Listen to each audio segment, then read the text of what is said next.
apa syahadah yang kita ucapkan setiap saat, setiap waktu, sampai kalau itu kemudian kita sabar, kita istiqomah, akan mengantarkan kita kepada kebahagiaan yang hakiki, yang sesungguhnya. Nah, pada kesempatan ini saya sampaikan dengan makna ilah. Makna kalimat ilah pada kalimat asyhadu alla ilaha illallah. Artinya apa? Saya bersaksi bahwa tidak ada Tuhan selain Allah. Nah, sebetulnya ilah di situ itu maknanya apa? Ya. Ilah itu diambil dari akar kata aliha. Aliha. Apa itu aliha? Aliha adalah sesuatu yang membuat tentram hatinya. Sakana ilaihi. Sakana ilaihi. Kalau anak muda itu sekarang yang kasus di Temanggung baru ngetren kemarin, ada orang kapal itu anak itu SMP sakau, ya sakau itu ya itu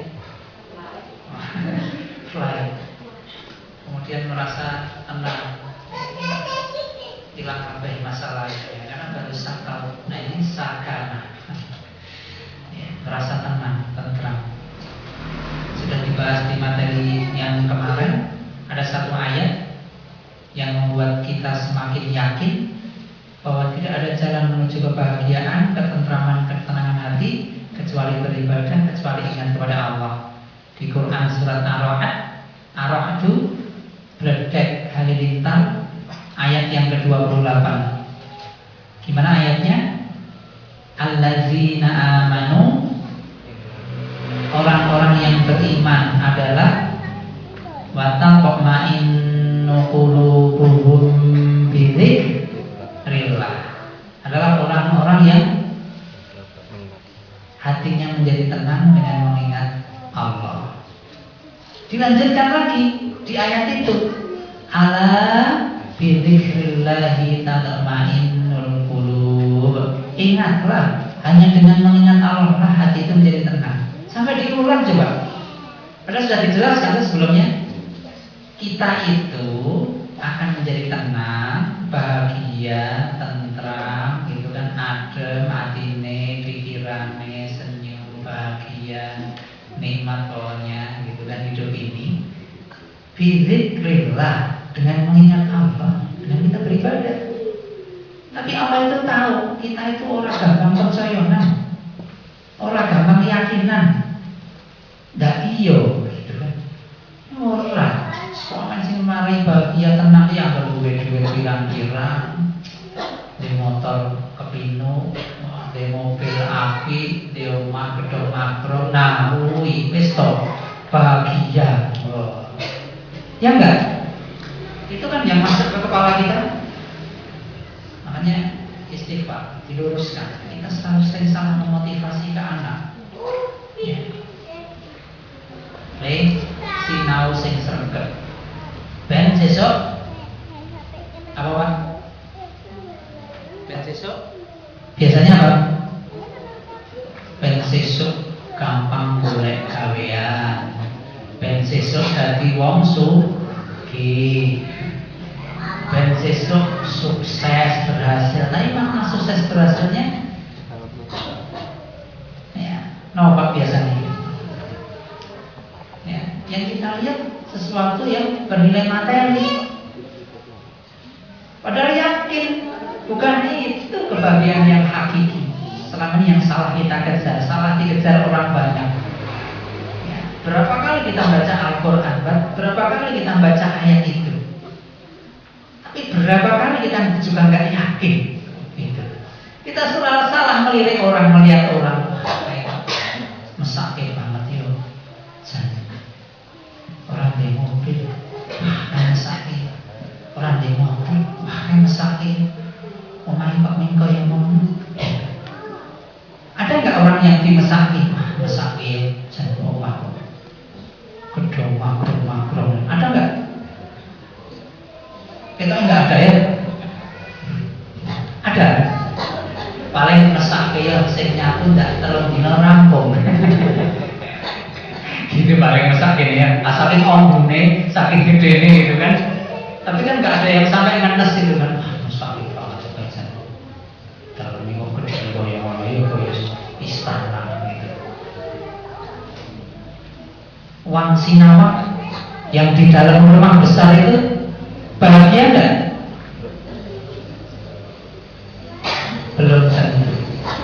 Kalau dia nggak punya iman, dia tidak berzikrillah, tidak ingat Allah, dia hidup di rumah yang bak istana, tapi yang dia angan apa Pak? Yang dia angan istana yang lebih besar, istana yang lebih megah.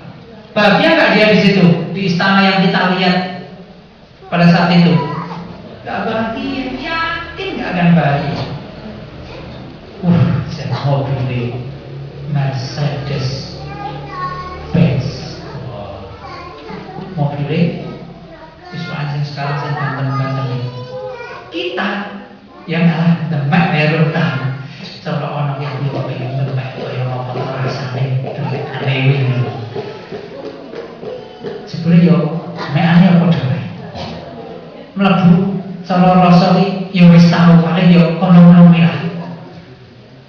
Kacek sidik paling pas mlebu ses ana angine sithik pinuk banget mergo kelingan regane sing larang. Lebar yo biasa wae. Gitu kan. Biasa aja. Setelah sehari, seminggu, 1 tahun kita pakai yo biasa-biasa saja. Tapi yang biasa pakai tadi itu terus sing luwih apik yo tetep kepengen banget. Itulah kebahagiaan yang sama sekali jauh dari kebahagiaan yang hakiki, yang sesungguhnya. Persis seperti melihat tata udara. Makanya melihat sakana ilaihi, kita itu mengilahkan sesuatu yang mampu menenteramkan hati kita, menenangkan hati kita, melindungi kita, membuat kita rindu, cinta, menggebu-gebu. Itu harus sesuatu yang benar. Kalau sama ini kita masih tentram, masih merasa terlindungi gitu kan, entah itu ake atau apa gitu kan, merasa rindu, cinta yang menggebu-gebu kepada sesuatu selain tadi ilah, ayo taubat, masih ada waktu gitu, sebelum akhir hidup menemui kita. Keliru ternyata kita, nggak boleh gitu kan ya. Ini makna ilah yang kita luruskan. Makanya begitu kita memahami bahwa Allah itu adalah sesuatu yang menenteramkan hati, membuat kita tenang, membuat kita bahagia, maka kita sebagai pribadi akan melakukan sesuatu yang sebaliknya dari itu. Apa itu? Kamalul tazallul, kita merendahkan zat yang memiliki sifat seperti itu. Kemudian kita tunduk, kemudian kita patuh. Selama ini kita, ya ini saya masalah. Berbahagia kita ngaji hari ini, anak-anak kita sekolahkan di IT ya. Di awal kalau saya wawancara dengan orang tua, jenengan sekolahkan di IT kenapa? Kok jenengan sampai bilang karena IT gedungnya bagus, jauh dari itu. Salah alamat jenengan. Nggak kula derek iki. Aku pinten iki nggih, ceritane jare kok apik. IT salah alamat. Kemudian apa lagi? Ya, ben putra kula niku saged pikantuk piala teng griya niku men kathah pialane mlebet teng IT ngoten niku. Biar dapat 5 10 biasanya piala. Itu ya. Tapi kalau panjenengan mau mengantarkan putra putri panjenengan menjadi putra putri yang solih dan solihah, insya Allah semoga kita bisa bareng-bareng dengan ustaz-ustaz di sini. Ya, ustaz-ustaz dan meneteskan air mata, doa di antara mendoakan suami anaknya ustaz-ustaz, ingat putra putri panjenengan.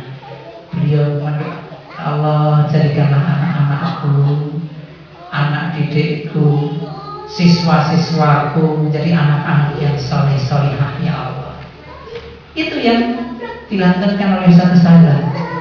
mestinya kita membuat, Masya Allah, kewajiban kita mestinya mengantarkan anak-anak kita itu jadi anak-anak yang sedang terpadukan dengan ustaz-ustaz. Walaupun nggak boleh pasrah, pokoknya wes tau, ngerti nih, ya anakku jadi anak solihah, wes aku tak, nggak boleh.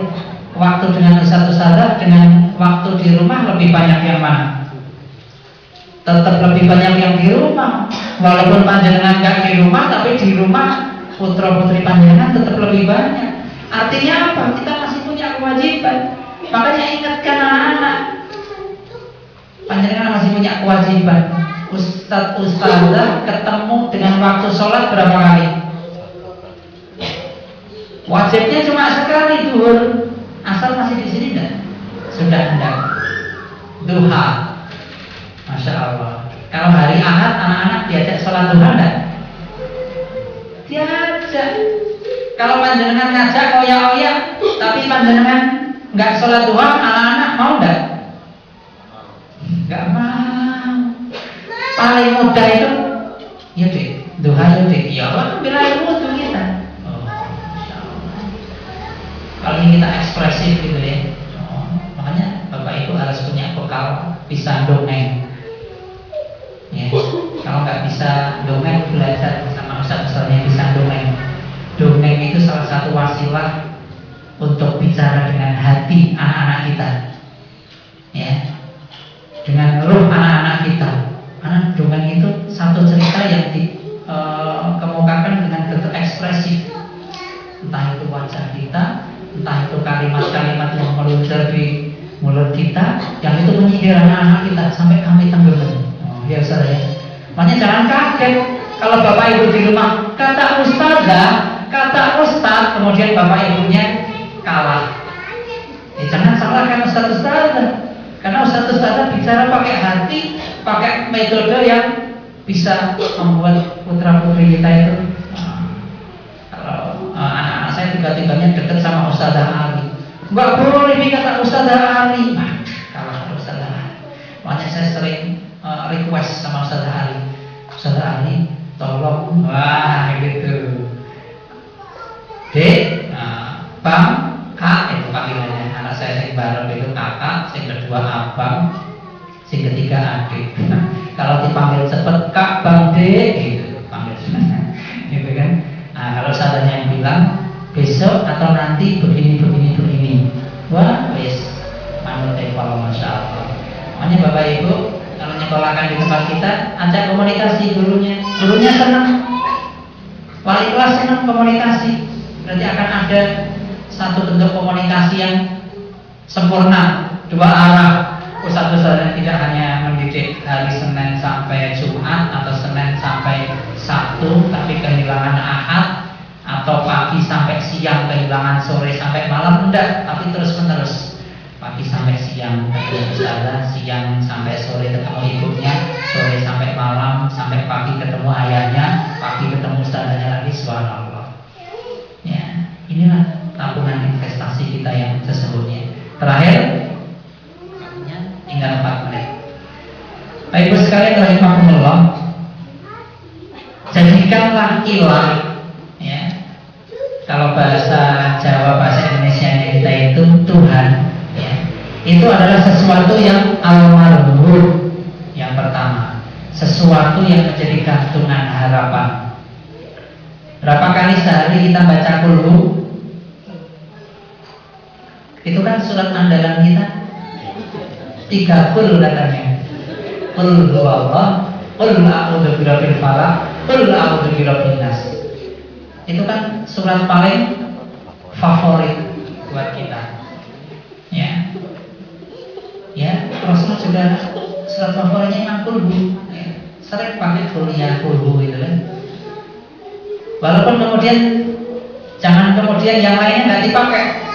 Panjenengan punya hafalan apa dipakai buat sholat. A'udzu billahi minasyaitonir rajim. Bismillahirrahmanirrahim. Alhamdulillahirabbil alamin sampai ghairil maghdubi 'alaihim waladdallin. Amin. Bismillahirrahmanirrahim. Alif lam mim. dzalikal kitabu la raiba fihi hudan lil muttaqin. Allahu akbar. Boleh nggak? Boleh. Itu pakai buat sholat. Hafalan yang dipakai buat sholat insya Allah nancep. Itu. Rakaat berikutnya mau dilanjutkan boleh. Alladzina yu'minuna bil ghaibi wa yuqimuna ash-sholata wa mimma razaqnahum yunfiqun. Allahu akbar. Boleh kita paskan anak. Jangan berkosong ya, nanti ada rezeki dia. Baca ayat itu. Alladzina yunfiqun. Kan bicara masalah alladzina amanu. Artinya tadi alif lam mim dalam kitab al-ghaibi dalam muttaqin alladzina yu'minuna bil ghaibi wa yuqimuna sholata wa mimma razaqnahum yunfiqun. Oh iya, Allah ini memberikan rezeki mantap ini mas, mantap. Itu masya Allah ya. Ini senjata mantap ini yang kita ini belum punya. Kita ini orang mantepan persis. Ketika kita itu dimingi-mingi surga rapati pengen, diweden-wedeni neraka rapati wedi. Ya kan?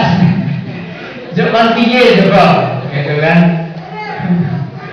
Gusti Allah itu piye kan kowe? Dimingi swarga sing kaya ngono endahe. Ora pengen banget, rapati pengen, diwed-wedeni neraka sing kaya ngono medenine. Ora pati wedi. Saya kemarin pas makan ini malam sama istri sama anak. Dan itu saya pas donge ngapalke itu ora apa-apa. Dan saya itu ngapalke ayat itu nanti sebulan berapa gitu kan. Oh, apa tadi jane artine iki? Oh, jebule medeni artine itu. Wah, artine iki medeni gitu kan. Kon maca artine itu. Masya Allah. Jadi orang yang di neraka itu akan dituntut, diborgol. Borgol itu antara tangan sama leher, gak bayangkan. Oke, tangan karo tangan yang ngerekoso, kok tangan karo leher gitu kan. Kemudian gak cuma di situ diborgol, dirantai kita itu yang panjangnya sampai 70 hasta. Sampai ia sama istri anak. Sehasta itu seberapa sih? Seberapa kan sehasta itu? Sehasta itu seberapa? Nah kita asto ya. Kok sehasta itu seasto? Sak deblang apa sak tangan ini? Nah itu ia sama anak. Anak yang segini sak sikut. Gua salaman gini. Enggak. Sak depo sehasta. Berarti rantainya 70 hasta. Bayangkan. Untuk merantai kita itu nggak bayangkan sampai ternyata kayak gitu. Kemudian falaisalahul yaumahuna amin. Pada saat itu nggak punya teman siapa-siapa. Jadi kalau kita itu kan sering merasa tenang, rapopo ora salat oleh kancane, rapopo ora ngaji, wong kanca-kancane ya ora ngaji, rapopo kayak kancane, wah maksiat rapopo sesuk ketemu bintang film ayu-ayu. Kosong kabeh.